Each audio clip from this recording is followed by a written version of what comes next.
Chapter 2. Malini. The night before they were due to reach Ahiranya, Malini was not given her usual medicine. There was nothing in the wine Pramila handed her to drink before she slept, no aftertaste of cloying sugar that signaled she had been dosed with needle flower. You will need to be alert when you meet the regent, Pramila told her. Alert and polite, princess. The words were a warning. Malini did not know what to make of the new clarity of her mind. Her skin felt too tight over her bones. Her heart, finally allowed the freedom to grieve without the blanket of needle flower to smother it, was a heavy throb in her chest. She felt as if her ribs ached with the weight of it. She crossed her arms around herself and felt each indent, each hollow, counted them. After weeks muted by needle flower, the world was a painful ricochet of sensation. Everything was too loud, too hard, the light of day too painful. The jolt of the carriage made her joints hurt. She was a sack of flesh and blood. For once, she couldn't drown out Pramila's reading of the Book of Mothers. Pramila sat next to her in the carriage, stiffly upright, reciting with painstaking slowness. First, Divyanshi's childhood, then the crimes of Yaksha and their terrible devotees, the Ahiranyi, then the ancient war, then how it ended. Then the book closed and turned, and reopened and repeated over again. It made her want to scream. She kept her hands still and calm in her lap, maintained the measure of her own breath. She was an imperial princess of Parijatpika, sister to the emperor. She had been named at the feet of the statue of Divyanshi, haloed in a flame and flowers. Garland Weaver, they'd called her, Malini. She had woven her first crown from roses, shelled from their thorns, as her mother had taught her the words of the Book of Mothers with far more sweetness and verve than Pramila's dry voice could ever muster. The mothers ended their lives willingly in holy fire. Their sacrifice was an old, deep magic that lit the weapons of their followers with flame and set the monstrous Yaksha alight. That was the point in the book when her mother often pretended to wave a sword in front of her, bringing the tale some much-needed levity. Malini had always laughed. Their sacrifice saved us all. If not for the mothers, there would be no empire.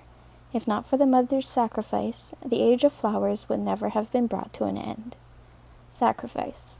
Malini looked out of the chariot and the land of Ahiranya. The air smelled wet and rich from rainfall. The thin curtain surrounding her concealed nearly everything, but through the gap that billowed with the movement of the wheels, she could see shadows of cramped buildings, empty streets, broken trees splintered by axes, and the charred remains where some had been burned away entirely. This was the nation that had almost conquered the entirety of the subcontinent in the Age of Flowers. This was the remain of the once great power. A dirt track so uneven that the chariot jolted violently every few seconds, a few shuttered stalls and scorched earth. And Malini had not seen a single brothel yet. She was oddly disappointed to realize that all those high-born boys who had boasted to their brothers about being able to bed dozen women the moment you set foot in Ahiranya for the price of a single Parijati pearl had been grossly exaggerating. Princess Malini, said Pramila. Her mouth was thin. You must listen. It is your brother's will. I always listen, Malini said evenly. I know these tales. I was properly raised and taught.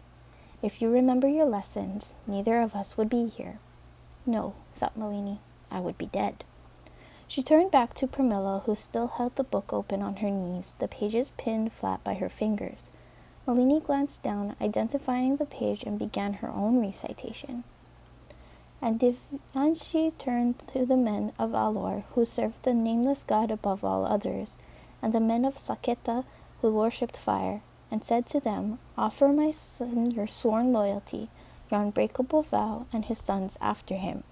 Unite with my beloved homeland in Diba, one empire, and my sisters, and I will raise the Yaksa from the earth with our honorable deaths. She paused, considering, then said, If you turn to the next page, Lady Pramila, there's a very fine illustration of Divyanshi lighting her own pyre. I am told I look a little like her. Pramila slammed the book shut. You're mocking me, she snapped. Princess, do you have no shame? I am trying to help you. Lady Pramila, a voice called. Malini heard the clatter of horses' hooves as a figure drew nearer. Is there anything amiss? Malini lowered her eyes. She saw Pramilla's grip tighten on the book. Lord Santosh, said Pramila, voice like honey. Nothing is amiss. I am merely instructing the princess. Santosh hovered, clearly wanting to involve himself. We will reach the regent's mahal soon, he said, when Pramila remained silent. Make sure the princess is prepared. Of course, my lord, Pramila murmured. His horse drew away. See what happens when you misbehave, Pramila said quietly. You want him to report your childishness to your brother. Would you like to see more punishments rained down upon us? What more could her brother possibly do to her than he had? I still have other children, Pramila said. Her fingers were trembling faintly. Would like to see them live. If I must make you behave. She let the threat half-formed hang in the air. Malini said nothing. Sometimes apologies only served to inflame Pramila's anger further. An apology, after all, could not right any wrongs, could not bring back the dead. Double your dosage tonight, I think, Pramila announced, opening the book once more. Malini turned her ear to Pramila, heard the sound of the book cracking open, the rasp of fingers against the pages, the drone of Pramila's voice. This is what a pure and holy woman of Parijat can accomplish when she embraces immorality. Malini counted the shadows of the soldiers through the curtain. Lord Santosh's figure was hunched over his horse, a parasol held over his head by an obedient lackey. She thought of all the ways she would enjoy seeing her brother die.